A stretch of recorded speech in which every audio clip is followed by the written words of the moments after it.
तीन भाइयों का दोस्त एपिसोड नंबर 3। तीन भाइयों का नया दोस्त। रियो, नियो और लियो अपनी नानी के यहाँ हंसी खुशी कुछ दिन बिताकर अपने पालतू कुत्ते टॉबी के साथ अपने घर आते हैं। लियो घर का दरवाजा खटखटाने वाला होता है, तभी रियो हड़बड़ाकर उसे रोक देता है। अरे ये क्या कर रहे हो लियो? अगर माँ ने हमें इस कुत्ते के साथ देख लिया तो वो हमें सचमुच कुत्ता बना देगी, वो भी धोबी का, जो न घर का रहेगा न घाट का। तुमने सही कहा रियो, माँ को कुत्ते से सख्त नफरत है और हमारे पास इतने पैसे भी तो नहीं है कि हम एक पालतू जानवर को पाल सके। एक काम करते हैं भाइयों, टॉबी को यहीं सड़क पर छोड़ देते हैं। जिसके पास पेट्स पालने का बजट होगा वो इसे उठा ले जाएगा। रियो और नियो के बहुत समझाने के बाद भी लियो टॉबी को छोड़ने के लिए राजी नहीं हुआ। वह टॉबी से बहुत प्यार करता था। कुछ ही दिनों में टॉबी उसका बहुत ही अच्छा दोस्त बन गया था। वह चीखते हुए बोला, नहीं नहीं नहीं, मैं टॉबी को सड़क पर नहीं छोड़ सकता, ये मेरे साथ ही रहेगा। अगर माँ को ये नहीं पसंद तो कोई बात नहीं, मैं भी घर छोड़कर जा रहा हूँ। जो मेरे टॉबी का नहीं वो मेरे भी किसी काम का नहीं। लियो टॉबी को लेकर जाने वाला होता है, तभी रियो और नियो उसे पकड़ लेते हैं और रोते हुए बोलते हैं, मैं तुम्हारी फीलिंग्स समझ सकता हूँ लियो। हम भी नहीं चाहते हैं कि टॉबी हमसे दूर हो जाए, लेकिन हमारे पास टॉबी को आवारा छोड़ने के अलावा और कोई चारा भी तो नहीं है। लियो टॉबी को कसकर गले लगाए किसी सोच में डूबा हुआ था।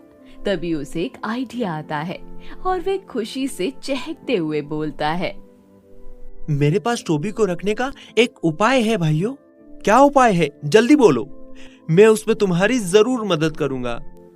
लियो रियो और नियो के कान में धीरे से अपने आइडिया के बारे में बताता है।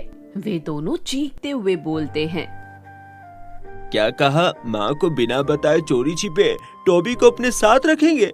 नहीं नहीं नहीं नहीं, वो तो आंख से खेलने जैसा है यार। सही कहा नियो, अगर माँ को पता चल गया कि हम उन्हें बिना बताए एक कुत्ते को अपने साथ रख रहे थे तो वो हमें जिंदा नहीं छोड़ेगी। लियो गुस्से से चीखते हुए बोला, तुम दोनों एक नंबर के डरपोक हो। कोई बात नहीं, माँ से बात मैं कर लूंगा, जो होगा देखा जाएगा। लियो जोश के साथ तेजी से आगे बढ़ते हुए अपने दरवाजे की घंटी बजाता है। इससे पहले कि उसकी माँ बबली दरवाजा खोलती, रियो हड़बड़ाते हुए टॉबी को अपनी शर्ट के अंदर छुपा लेता है। आओ आओ मेरे प्यारे बेटो, कहो नानी के घर कैसी रही छुट्टियाँ? 2 दिन बोलकर 1 हफ्ता बिता दिए। तुम्हें पता है, तुम्हें देखने को मेरी आंखें तरस गई थी। अब अपनी माँ से कभी दूर मत रहना, ठीक है? बबली तीनों पर अपनी माँ की ममता बरसा रही थी। तभी लियो तेज स्वर में बोला, मुझे आपको कुछ बताना है माँ। हाँ बोलो लियो बेटे, क्या हुआ? वो बात ये है कि हम 3 नहीं अब बल्कि 4 हो गए हैं। 4 हो गए? तभी रियो बीच में ही उनकी बात काटते हुए बोला, लियो कहना चाहता है कि 3 तो हम हो गए और चौथा ये भारी भरकम बैग जिसमें नानी ने आपके लिए ढेर सारे गिफ्ट रखे हैं। मैंने सही कहा ना लियो? लियो रियो के इशारे को समझ जाता है और शांत रहता है। दूसरी ओर बबली अपनी माँ के दिए बैग को उठाकर घर के अंदर जाने लगती है। तभी रियो की शर्ट के अंदर से टॉबी भौंकता है। बबली रियो से पूछती है, ये कुत्ता कहाँ से भौंका रियो?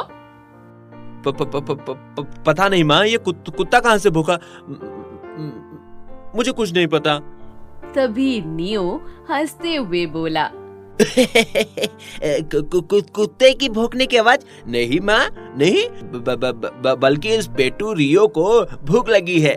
ये उसके पेट की डकार है। नानी के घर स्वादिष्ट स्वादिष्ट खाना खाकर ये भुक्कड़ हो गया है। देख नहीं रही माँ, इसका पेट कैसा सुमो पहलवान की तरह हो गया है। बबली रियो के पेट की तरफ ध्यान से देखती है और दंग रह जाती है। उसका पेट वाकई सुमो पहलवान की तरह हो गया था।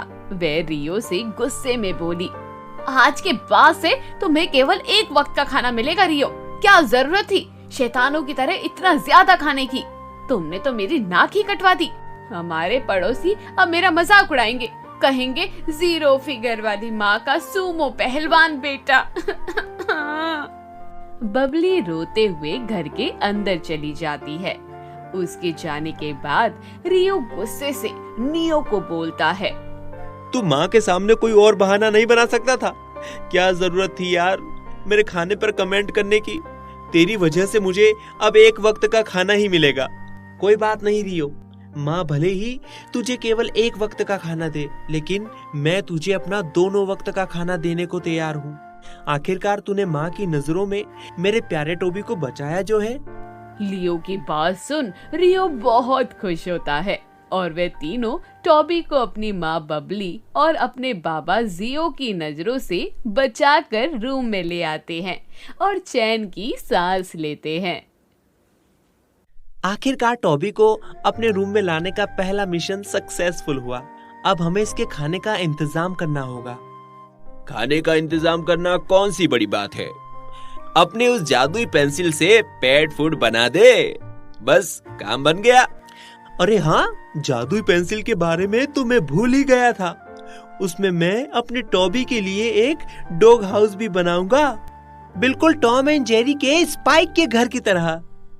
लियो अपनी जादुई पेंसिल से एक डॉग हाउस और पेट फूड बनाता है जो कागज से निकलकर हकीकत में प्रकट हो जाता है।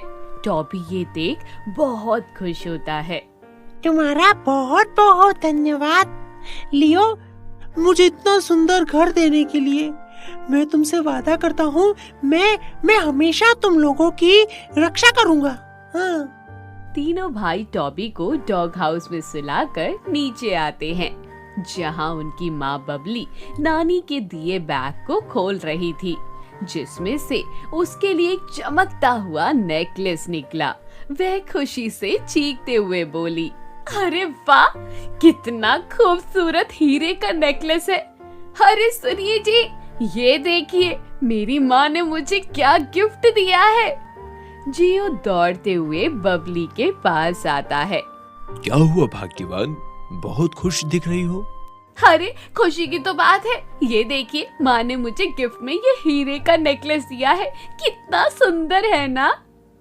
जियो उस नेकलेस को ध्यान से देखते हुए बोलता है, कितना सुंदर नेकलेस है। इतना सुंदर नेकलेस तो मैंने अपने जीवन में कभी नहीं देखा। देखेंगे भी कैसे, 25,000 की नौकरी करने वाले के पास सोने का नेकलेस खरीदने की तो हैसियत नहीं होती। हीरे का नेकलेस भला वे कैसे खरीदेंगे। मैं आपसे कितने सालों से कह रही थी कि मेरे लिए ऐसा ही नेकलेस खरीदने को, लेकिन आप नहीं खरीद सके। आखिरकार मेरी माँ ने मेरी इच्छा पूरी कर दी। धन्यवाद माँ। बबली की बात सुनकर जियो गुस्से से आग बबूला हो गया और बबली से चीखते हुए बोला, अच्छा, अगर यही बात है तो मैं तुमसे वादा करता हूँ कि जल्द ही मैं इससे भी महंगा नेकलेस खरीद कर तुम्हें दूंगा। तुम्हें अभी मेरी हैसियत देखी कहाँ है। ये देखो, मैंने ये प्रोजेक्ट पूरा कर लिया है। अब मुझे अमीर बनने से कोई नहीं रोक सकता। जियो अपने बैग में से एक फाइल निकालकर दिखाता है। बबली वे फाइल देखकर हैरानी से बोलती है, ये फाइल कैसा है और इसका हीरे के नेकलेस से क्या संबंध है? ये मेरे ऑफिस का एक प्रोजेक्ट है जिसे मैंने 2 महीनों की कड़ी मेहनत के बाद पूरा किया है। इसे देखकर मेरे बॉस बहुत खुश होंगे और मेरा प्रमोशन भी कर देंगे। और मेरी सैलरी 2 गुनी हो जाएगी, जिससे मैं 6 महीने के अंदर ही तुम्हारे लिए ऐसा नेकलेस बनवा सकता हूँ। जियो की बात सुन बबली बहुत खुश होती है और चहकते हुए बोलती है, सच में? अगर ऐसी बात है तो कितना मजा आएगा ना। मैं 2-2 हीरे के नेकलेस पहन के अपनी पड़ोसनों को खूब चलाऊंगी। ये औरतें अपनी पड़ोसन को न जाने क्यों सुखी नहीं देखना चाहती। शाम का वक्त था। रियो, नियो और लियो डाइनिंग टेबल पर बैठकर खाना खा रहे थे। तभी उन्हें कुत्ते की भौंकने की आवाज सुनाई देती है। जियो आश्चर्य से बोलता है, सुबह से न जाने मुझे बार बार किसी कुत्ते के भौंकने की आवाज सुनाई दे रही है। देखा, इसका मतलब मैं गलत नहीं थी। जरूर हमारे घर में एक कुत्ता घुस आया है। मुझे भी सुबह से बार बार किसी कुत्ते की भौंकने की आवाज सुनाई दे रही है। तो सच बताओ रियो, कहीं तुम तीनों ने किसी कुत्ते को तो नहीं पाला ना? रियो घबराते हुए बोला। नहीं नहीं माँ, लगता है ये मेरे पेट की डकारों की आवाज होगी। भूखे होने पर मेरा पेट इसी तरह से भौंकना चालू कर देता है है ना? कब से यहाँ बैठकर खाना ठूस रहे हो, फिर भी तुम्हारा पेट भूख से भौंक रहा है। तुम्हारा पेट है या ज्वालामुखी जो हमेशा फटता रहता है? बबली रियो के पेट की तरफ देखती है और आश्चर्य में पड़ जाती है, क्योंकि वे अब पहले जैसा दुबला हो गया था। अरे ये क्या, सुबह तो तुम सूमो पहलवान की तरह मोटे दिख रहे थे और अचानक से पतले कैसे हो गए? इससे पहले कि रियो कुछ बोलता, पीछे से भौं भौं कर भौंकता हुआ टॉबी वहाँ पर आ जाता है और डाइनिंग टेबल पर रखा खाना खाने लगता है। बबली ये देख गुस्से से आग बबूला हो जाती है और गुस्से से चिल्लाते हुए बोलती है, तुम तीनों की हिम्मत कैसे हुई मेरी इजाजत के बगैर कुत्ता पालने की? अभी इसे लेकर यहाँ से दफा हो जाओ और सड़क पर छोड़ कर आओ। तीनों भाई बबली की दहाड़ सुनकर बहुत डर जाते हैं और टॉबी को सड़क पर छोड़कर अपने घर आकर सो जाते हैं। रात के 2 बज रहे थे। तभी बबली को किसी की आहट सुनाई देती है। तभी वो नींद में बोलती है, कौन है वहाँ? तभी वे अपने टेबल के पास गई जहाँ उसने अपना नेकलेस रखा था। वह नेकलेस वहाँ से गायब था। वे जियो से चीखते हुए बोली, सुनिए जी, मेरा नेकलेस चोरी हो गया। जियो नींद में बड़बड़ाते हुए बोला, सो जाओ और सोने दो, मुझे बहुत जोरों की नींद आ रही है। तुमने जरूर सपना देखा होगा। तभी बबली कमरे की लाइट जलाती है और देखती है कि काले कपड़े से मुंह ढके हुए एक आदमी अपने हाथों में बबली का नेकलेस और जियो का प्रोजेक्ट फाइल लेकर खड़ा है। उसके हाथों में एक बंदूक भी थी। बबली उसे देखकर जोर से चीखती है, चोर बचाओ। वे चोर चीखते हुए बोला, चुप, बिल्कुल चुप। अगर जरा भी शोर मचाया तो मैं तुम दोनों को गोली से उड़ा दूंगा। बबली की चीख सुनकर रियो, नियो और लियो भी दौड़ते हुए नीचे आते हैं और चोर को देखकर डर से थर-थर कांपने लगते हैं। चोर अंकल, आप जो भी लेकर जाना चाहते हैं आप ले जाइए, हमें मत मारिए। अच्छा, ऐसे कैसे? जो ले जाना ले जाइए। नहीं, मैं अपना नेकलेस किसी भी कीमत पर इस चोर को नहीं ले जाने दूंगी, भले ही मेरी जान क्यों ना चली जाए। बबली उस चोर की तरफ बढ़ती है। वह चोर बबली को गोली मारने ही वाला होता है कि तभी टॉबी आ जाता है और उस चोर पर टूट पड़ता है और काट कर उसकी धज्जियां उड़ा देता है।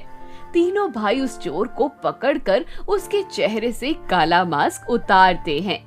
वह चोर और कोई नहीं, जियो के ऑफिस का एक आदमी होता है।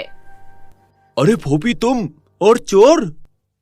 हाँ जियो, ये बात दरअसल ये है कि मुझे किसी ने बताया कि तुमने ऑफिस का प्रोजेक्ट पूरा कर लिया है, जिसकी वजह से तुम्हारा प्रमोशन हो जाएगा। तुम्हारा प्रमोशन न हो बल्कि मेरा हो, इसलिए मैं तुम्हारा प्रोजेक्ट चुराने आया था।